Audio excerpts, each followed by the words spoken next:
Fala, gente querida, Chicão aqui do canal Livre Pensador e hoje eu vou falar sobre Mises.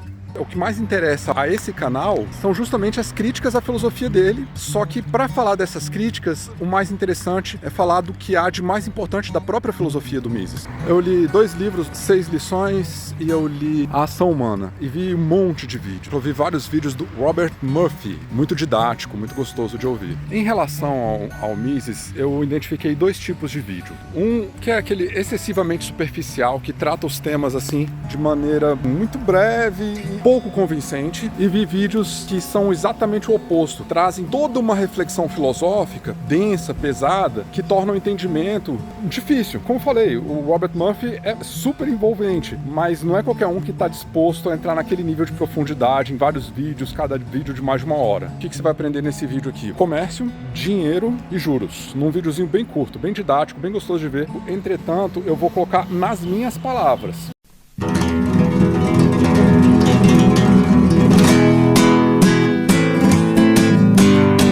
Eu faço uma reflexãozinha que eu fiz em outro vídeo, que é a seguinte: quando você fala alguma coisa a respeito de um tema em que há um senso comum, todo mundo aprendeu na escola igualzinho, você precisa contextualizar muito menos. Toda comunicação é apoiada em alguma coisa, em um contexto. Se eu falar para minha mãe como é que estão os gatos, ela vai saber quais são os gatos. É a Greta e o Nani, que são os gatos que ela tem. Agora, quando a pessoa está pouco familiar naquele contexto, naquelas informações, naquele conhecimento, tem que ficar um tempão explicando, introduzindo, e às vezes quem está ouvindo se perde em tanta novidade. Até por isso trazer nos meus termos mais familiares para quem conhece a economia tal qual é popular hoje, vai ser mais simples. Para quem não conhece nada de nada, vai ser mais simples também, porque a minha abordagem vai ser bem didática, vocês vão ver.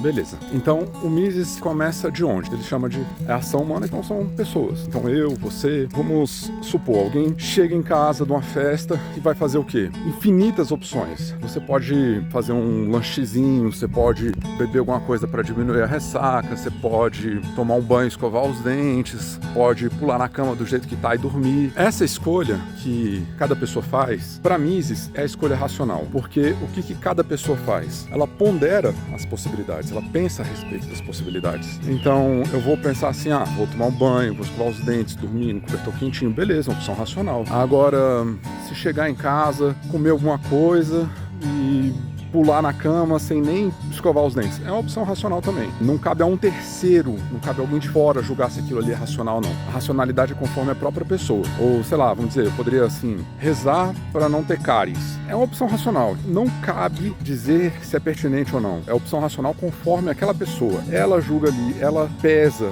os custos e os benefícios. É como se eu fosse um árbitro das minhas próprias ações. Eu poderia estar agora dormindo, eu poderia estar bebendo uma cerveja, poderia estar vendo uma série, mas eu escolho estar aqui falando de uma teoria que eu acho interessantíssima. Beleza, então eu como árbitro, eu peso qual é o custo de cada escolha que eu vou fazer e qual é o benefício. Eu vou lá ponderar aquela decisão racional. Esse é um ponto. É importante dizer que, em princípio, em regra, a escolha que cada pessoa toma é a melhor para si mesma. Não é a melhor para uma terceira pessoa ali olhando. É melhor aos olhos dela mesma. Agora, gravando o vídeo, eu tô fazendo aquilo que eu julgo que é o melhor para mim. Pode acontecer de ser uma decisão ruim? Pode. Mas eu, com as informações que eu tenho, com a minha capacidade cognitiva que eu tenho, ponderei que isso aqui era o melhor para mim. E é isso aí. Essa aí é a base. Você tem que aceitar isso. Isso é a premissa. É onde vai se assentar toda a teoria. Não convém agora fazer críticas, né? Eu vou fazer isso em outro vídeo. Então eu tô aqui na minha escolha, na minha ação racional, vivendo, né? Passa uma senhora rica aqui, eu poderia ameaçá-la. Me dá o seu dinheiro aqui e ficar todo pra mim, tá? Beleza. Não quer? Leva um soco, eu vou pegar mesmo assim. Nesse caso, se eu tomasse essa decisão, que é uma decisão racional, eu saio beneficiado porque eu tenho o que eu quero. Mas a senhora, não. Ela sai desfavorecida. Ela sai prejudicada. E essa é uma opção mesmo, tanto é que tem gente que faz isso. Só que assim, você não tá tendo sensibilidade com outra pessoa. A pessoa pode também chamar o filho dela pra me dar uma porrada depois, ou pode chamar a polícia, né? Eu sofro riscos, né? Eu passo por riscos ao fazer essa escolha. Além de que é uma escolha imoral, né? A gente tem uma sensibilidade, uma empatia.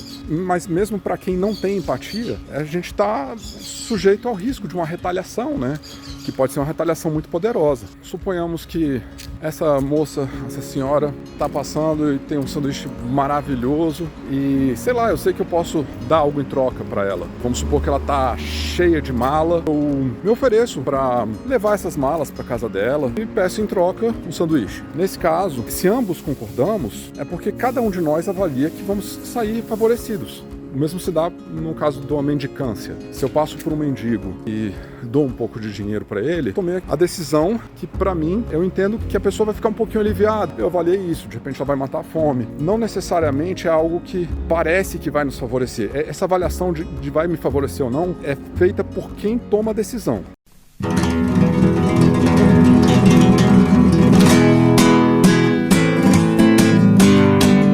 No caso em que eu estou passando pela senhora e eu ofereço carregar as compras e a senhora me dá em troca o sanduíche, eu tomei essa decisão e ela também. Aqui é o primeiro ponto que eu vou colocar em distinção ao linguajar do Mises, né? Eu vou chamar aquela decisão de escovar os dentes ou não, de dormir ou não, né? Isso aí eu vou chamar de ação humana elevado a 1.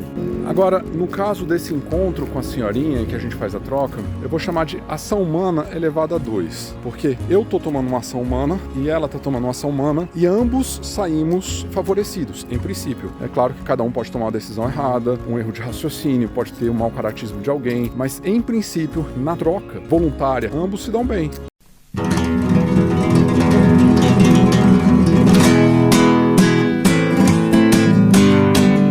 Arbitrei ante as minhas opções e sugeri carregar as compras em troca do sanduíche. Ela arbitrou em relação às opções dela e disse assim, de fato, carregar esse monte de compras dá um trabalho danado, eu nem gosto desse sanduíche tanto assim, então eu vou sair melhor com esse cara me ajudando a levar as compras. Quanto mais pessoas estão nesse ambiente, quanto mais pessoas estão no mercado, mais o mercado beneficia a cada uma delas em média, porque eu tenho muito mais opções de trocas. Se eu tiver só essa senhorinha, eu só tenho a oferecer a minha força para levar as sacolas dela e eu só tenho a ganhar aquele sanduíche. Mas se tem várias e várias pessoas, cada um com necessidades diferentes, vou ter outras coisas a oferecer além da minha força. Talvez a minha capacidade de editar vídeos, por exemplo. Da mesma maneira, eu tenho à minha disposição muitas coisas as quais eu posso acessar. As minhas demandas, elas vão ser contempladas por muitas outras pessoas. Aliás, acho que a palavra contemplado nem é o ideal, né? Pode surgir algo que eu nem imaginava e essa coisa pode ser maravilhosa. Tipo, quando eu era criança, eu nem imaginava que existiria computador e algo que hoje, para mim, é uma necessidade. É uma diversidade que enriquece. Então, quanto mais as pessoas são diferentes, melhor para todo mundo. Essa diversidade acarreta também em desafios, né? É uma coisa muito boa, mas é um desafio, porque aquilo que eu quero pode ser que seja oferecido apenas por alguém que quer algo que eu não posso oferecer. Mas esse problema, ele é solucionável, né? Basta eu fazer trocas com pessoas que têm aquilo que a outra pessoa quer. Basta eu trocar com alguém que vai trocar com alguém que vai trocar com alguém.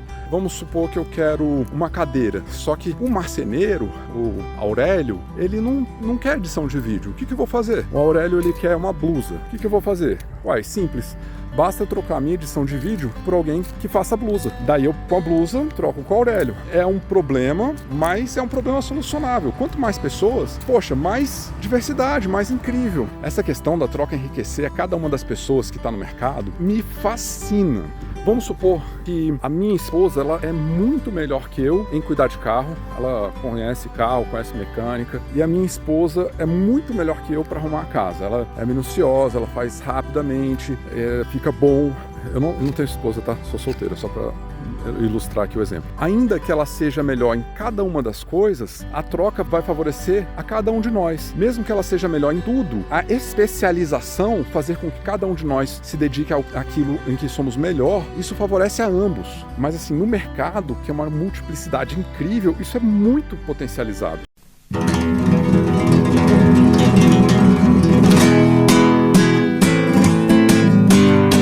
Vamos pensar, por exemplo, em dois países. Ambos produzem exclusivamente roupas e vinho. Mesmo que um desses países seja melhor em produzir roupa como em produzir vinho, vale a pena para ele se especializar naquilo em que a produtividade para ele é o melhor. O nome dessa situação em que ambos saem beneficiados na especialização, e é claro, ambos porque eu falei dois, mas todo mundo, toda a economia, todo o mercado sai beneficiado com a especialização, o nome disso é Lei das Vantagens Comparativas, daquele economista, né, Davi Ricardo, e foi usada para justificar o livre comércio, né?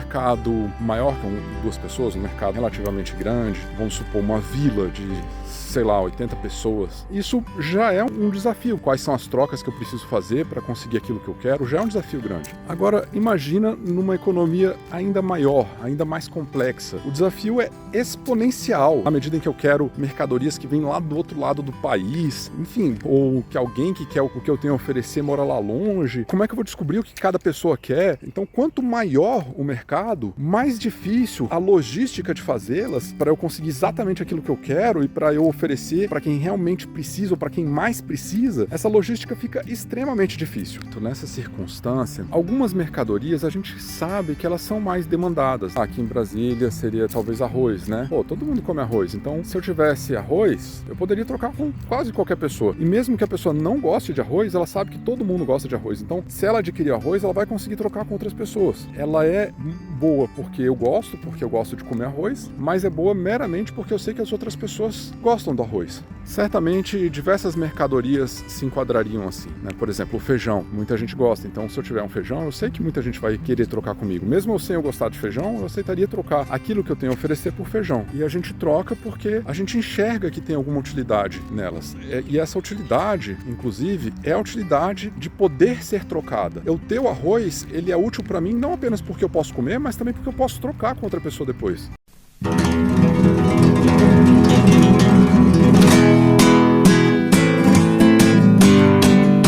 Diversas mercadorias vão ter essa condição de serem desejadas para serem trocadas. Agora, algumas mercadorias, elas vão ser mais desejadas do que outras. Se eu sei que, em regra, as pessoas preferem arroz a feijão, eu vou querer, para usar como troca no futuro, o arroz. E por as outras pessoas saberem que eu prefiro arroz, elas passam também a preferir o arroz. Então, assim, uma das mercadorias, ela será mais desejável.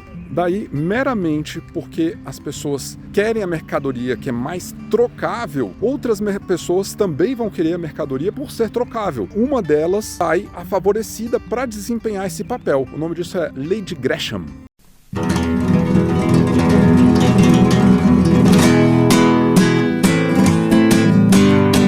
Recapitulando, né? Nós somos humanos, somos pessoas, cada um de nós pratica a ação humana. Aplicando o conceito novamente, a gente chega ao comércio, seria o elevado a 2. Não é a linguagem do Mises, tá, gente? É minha. Elevado a 2, nós temos o comércio. Agora a gente aplica exatamente a mesma ideia da ação humana, a mesma ideia de ficar arbitrando, a mesma ideia de ficar examinando, da avaliação, da ponderação racional, a gente aplica uma terceira vez e chega ao dinheiro. Como o dinheiro é exatamente isso. Eu pondero entre diversas opções de mercadoria que podem servir para comércio e eu escolho uma. Por que eu escolho uma? Justamente porque eu, na minha ação humana, eu ponderando o que vai ser melhor para mim, o que vai atender melhor as minhas necessidades, mas também as necessidades das pessoas com quem eu troco, porque a troca é voluntária, né? Nessa ponderação, eu percebo que uma determinada mercadoria, eu e outras pessoas, né? A gente não precisa combinar. Todo mundo junto, todo mundo vai tomando essas decisões e uma pessoa vai se afinando à outra, a comunidade, ela acaba elegendo uma mercadoria como moeda. Repare, não precisa de um ente centralizado, é espontâneo.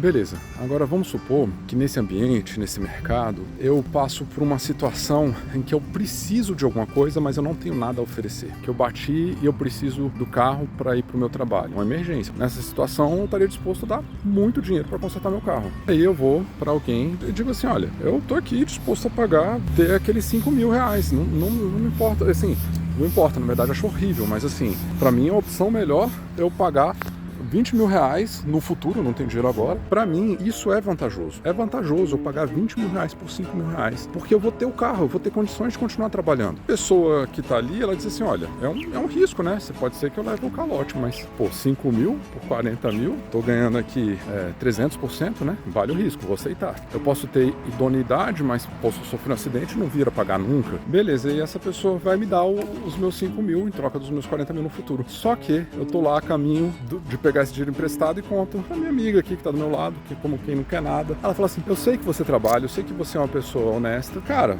de boa, eu te empresto aqui, vou te emprestar por, sei lá, 6 mil. Você me dá 6 mil mês que vem, tá tranquilo. Massa. Então, beleza, não vou com aquele cara lá não. Tá bom. Só que aí eu ligo pro cara e diz assim, olha, desculpa, não vou te dar os 40 mil não. Eu vou dar 6 mil pra minha amiga aqui. Aí o cara diz assim, eu sei que você tem emprego, não tem esse risco todo. Eu te cobro 5.500 pelos 5 mil. Claro, beleza. Então, assim, no mercado eu posso negociar um empréstimo, né? Então eu posso negociar a minha urgência por dinheiro. Então, no mercado eu posso negociar a minha preferência temporal, a minha urgência. E repare, no caso, a minha urgência por consertar o carro, mas para outra pessoa pode ser uma preferência temporal alta, né? Ela está precisando do dinheiro agora porque a mãe dela está doente, ou uma outra pessoa quer começar um negócio. Esse processo, né, de ponderar, de negociar, de arbitrar os juros, né, ele se dá muito mais facilmente se as informações são passadas, né, se todo mundo sentar, se todo mundo for a um balcão, né, todo mundo vai a um balcão, onde a gente pode negociar os juros, onde quem poupa, onde quem tem poupança pode oferecer empréstimo para quem está precisando. Então, assim, se algum lugar, se algum ambiente, se algum balcão pode reunir tanto as pessoas que poupam, quer dizer, que têm preferência temporal baixa, como as pessoas que precisam de empréstimo, as pessoas que têm preferência temporal alta, se há um lugar assim, né, se há um balcão, se há um lugar onde a gente pode sentar nos banquinhos, nos bancos, se há um lugar assim, fica muito mais fácil. Então, essa é a origem de banco, né? A galera sentava mesmo nos bancos. A gente senta no banco, eu vou ao banco pedir um empréstimo. Vou ao banco guardar o meu dinheiro. Se tem muita gente poupando, aquelas pessoas que precisam de dinheiro, elas têm acesso a um dinheiro muito mais barato, porque tanto quem empresta como quem pega emprestado vai ficar vendo qual é o melhor preço. Quem empresta vai ver qual é a melhor remuneração, ponderando, claro, os riscos. Como quem pega o empréstimo vai ver qual é o dinheiro mais barato, né, o que vai cobrar menos juros. E tem aquela galera que faz a arbitragem mesmo. Então a galera é profissional em comercializar preferência temporal, né? Então, em comercializar a urgência por dinheiro. Quem tem pouquinha urgência por dinheiro, quem está economizando, né, quer o dinheiro lá na frente, né, pode receber um pouco por aquele dinheiro, né? Ao passo que quem tem a preferência temporal alta, está precisando de empréstimo, vai conseguir um empréstimo um pouco mais barato se alguém comercializa a preferência temporal. Né? E como é que é o que é essa comercialização da preferência temporal? O nome disso é arbitragem. Lembra? Por isso que lá no começo desse vídeo ensaio, eu estava falando que a gente arbitrava as nossas decisões. A ideia do Mises é meramente arbitragem. É a arbitragem que uma pessoa faz sobre suas próprias ações. Né? Então, essa é a arbitragem. Só que o Mises não chama de arbitragem, ele chama de catalaxia.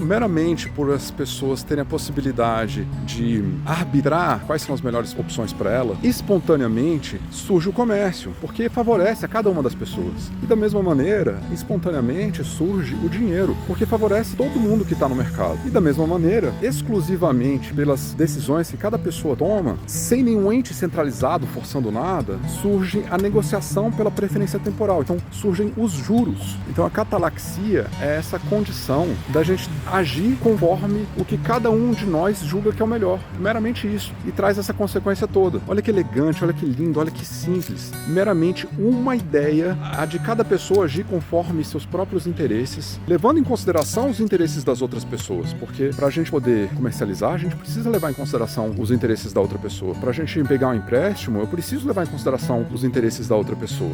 Para generalizar uma mercadoria em dinheiro, isso só é possível levando em consideração os interesses meus, mas os das outras pessoas também. Não adianta eu chegar e querer dizer assim, não, isso aqui vai ser dinheiro agora, o valor vai ser esse. Não é pela força. Esse vídeo, basicamente, o que eu entendo que a essência da teoria do Mises está aí, que é cada pessoa agindo racionalmente. Essa é a ação humana elevada a 1. Ação humana elevada a 2. A gente agir racionalmente, tendo em consideração a ação racional da outra pessoa e fazer comércio. Então aplicou de novo a catalaxia, aquela arbitragem pelo que é interessante, o que é conveniente para cada um. Leva ao comércio. Aplicando exatamente a mesma ideia, a gente chega a generalização de uma mercadoria como a principal, como aquela que é mais apropriada para trocar pelas outras mercadorias. Então, o surgimento do dinheiro, justamente porque para todo mundo funciona melhor o dinheiro se ele for aceito para todo mundo como dinheiro. É um ciclo virtuoso. Então, essa é a ação humana elevada a 3. E aí, aplicando exatamente a mesma ideia, acho que a gente pondera o que é melhor para a gente chega à negociação das preferências temporais, a negociação dos juros, que seria a mesma ideia aplicada uma quarta vez. Então, é a ação humana aplicada sobre as pessoas, elevado a 1, a ação, as pessoas agindo, elevado a 2 seria o comércio, elevado a 3 seria o surgimento do dinheiro e elevado a 4 seriam os juros. Essa linguagem do elevado é minha, tá? Só para mostrar que a mesma ideia é sendo jogada sobre si mesma várias e várias vezes.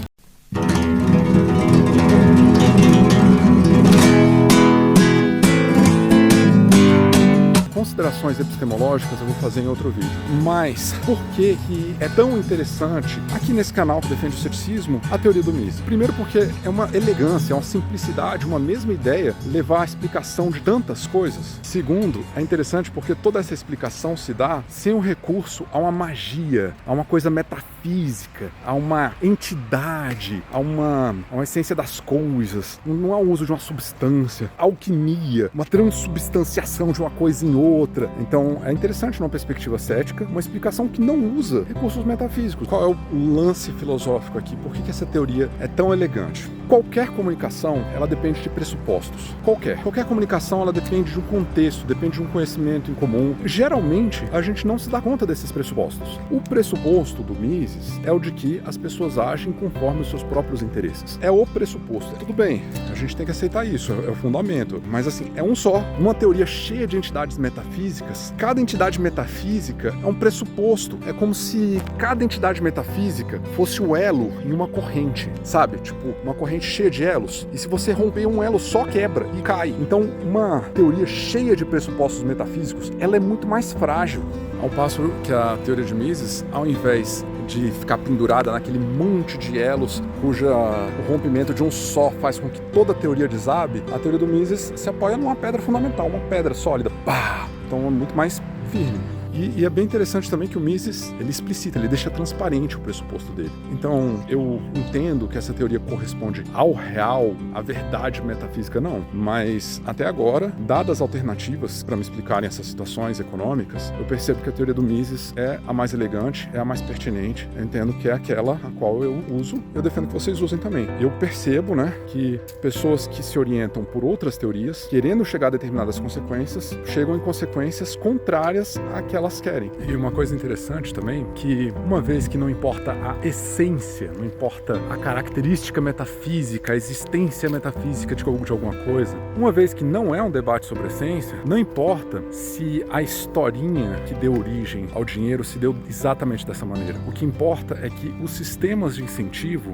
levam a essas características. Os sistemas de incentivo levam a que as decisões descentralizadas são de benefício mútuo. O que importa é que aqueles problemas logísticos são resolvidos através da adoção do dinheiro, através da adoção de uma mercadoria que possa ser universalmente aceita. Não importa se essa foi a história do surgimento do dinheiro. Por mais que existam evidências de que povos muito antigos já faziam trocas, com conchas e tal. De qualquer maneira, não importa. Não importa como surgiram os juros, o que importa é o efeito, o que importa é a descrição, o que importa é aquela situação, são as características. E a característica é, quanto mais pessoas poupam, mais barato é o crédito para todo mundo. Então, se alguém tem muita poupança, o crédito é mais barato para todo mundo, inclusive para os mais pobres, que são os que mais sofrem, com juros altos. Não importa a característica metafísica do banco, o banco existe para isso. Não, o que importa é que tem alguém lá fazendo a arbitragem. E pode ser que a arbitragem dos juros se dê de outras maneiras. Gente, fui claro? Foi interessante? Vocês concordam com esse vídeo? Vocês acharam adequadas as minhas ponderações? Vocês acham que faz sentido? O mais importante aqui nesse canal é fazer reflexões a respeito de como o conhecimento se dá. Dá um like aí, se inscreva para considerações epistemológicas. Abraços!